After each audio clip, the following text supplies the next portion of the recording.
This is Joshua. He's hungry. Today, he's not eaten any food. Literally nothing. He's not just hungry, he's starving. In all reality, Joshua will die of hunger-related disease, maybe not today, but not that too long in the future. He'll join the other 11,000 children who die daily of hunger-related diseases. Now, Joshua is not in some barren desert like the Sahara where there is no food. Literally, a 5-minute walk up this hill, there's a small supermarket where you can buy as much food as you really want or would need.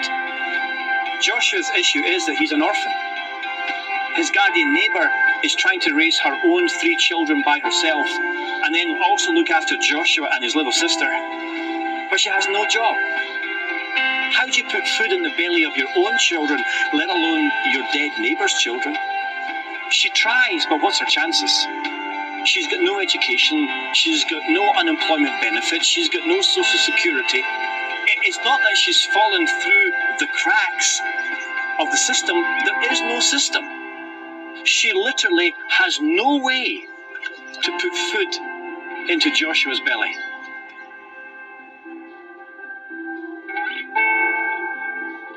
This is Joshua. He watched today as some lucky children went to school. He so wishes he could go to school, but it costs 50 cents to go to school here. And he hasn't got 50 cents. 50 cents. He's not alone. Most people in this slum, they live on $1 or $2 a day. How do you take the dollars that you earn and pay rent, buy some food, and still have 50 cents left over to pay for school fees? You just can't. He won't go to school ever. No education, no learning. He'll remain illiterate, not able to read or write. And Joshua will stay here and die in this slum. And along with maybe the other 60 million children in the next decade who live in the slums on our planet. Now, I know that the Bible has lots to tell us about the poor. In fact, there are over 2,000 verses in the Bible that tell us who seemingly read and follow the Bible that we should take the side of the poor and the oppressed. And we all know that if we follow Jesus, we're following someone who himself was poor. But theology is never done in a vacuum. You see, it's one thing to believe that God loves the poor. It's another thing to see it firsthand or see it through video and say, okay, God loves the poor, and because I love that same God, I should love the poor also. But who we listen to determines what we hear. Where we stand determines what we see. What we do determines who we are. So who are you? See, Joshua's only problem is that he was born in the wrong place. He didn't choose to be born here. So should he be condemned to a living hell now because of a choice he never made? And now something else is about to happen to Joshua and his family. It's about to get dark in this slum. And there's no lights. There's no police present.